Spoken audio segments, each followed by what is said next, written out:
Hema committee റിപ്പോർട്ടിന്മേൽ ആദ്യ കേസുകൾ പ്രത്യേക അന്വേഷണ സംഘം രജിസ്റ്റർ ചെയ്തു.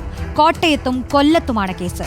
അതിനിടെ നടനും സംവിധായകനുമായ ബാലചന്ദ്ര മേനോനെതിരെ നടി DGPക്കും SITക്കും ലൈംഗിക പീഡന പരാതി നൽകി. ആലുവ സ്വദേശിനിയായ നടിയാണ് പരാതി നൽകിയത്. വ്യാജ പരാതിയാണെന്നും നടിക്കെതിരെ നിയമ നടപടി സ്വീകരിക്കുമെന്നും ബാലചന്ദ്ര മേനോൻ പ്രതികരിച്ചു.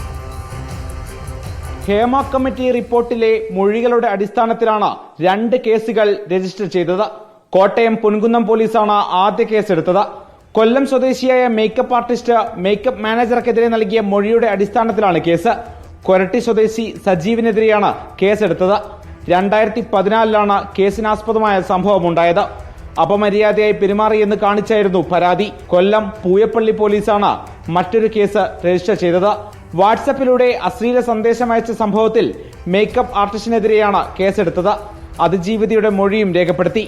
കേസുകൾ പ്രത്യേക അന്വേഷണ സംഘത്തിന് കൈമാറിയിട്ടുണ്ട്. അതിനിടെ മുകേഷ്, ജയസൂര്യ, ഇടവേള ബാബു, മണിയമ്പിള്ള രാജു തുടങ്ങിയവർക്കെതിരെ പരാതി നൽകിയ നടി ബാലചന്ദ്ര മേനോനെതിരെയും പരാതി നൽകി.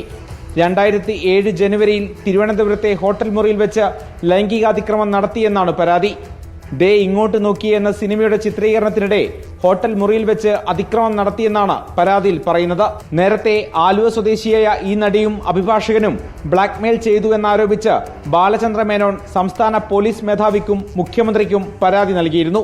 നടിയുടെ ആരോപണങ്ങൾ സംപ്രേഷണം ചെയ്ത YouTube ചാനലുകൾക്കെതിരെ സൈബർ പോലീസും കേസെടുത്തിട്ടുണ്ട്. റിപ്പോർട്ടർ, കൊച്ചി.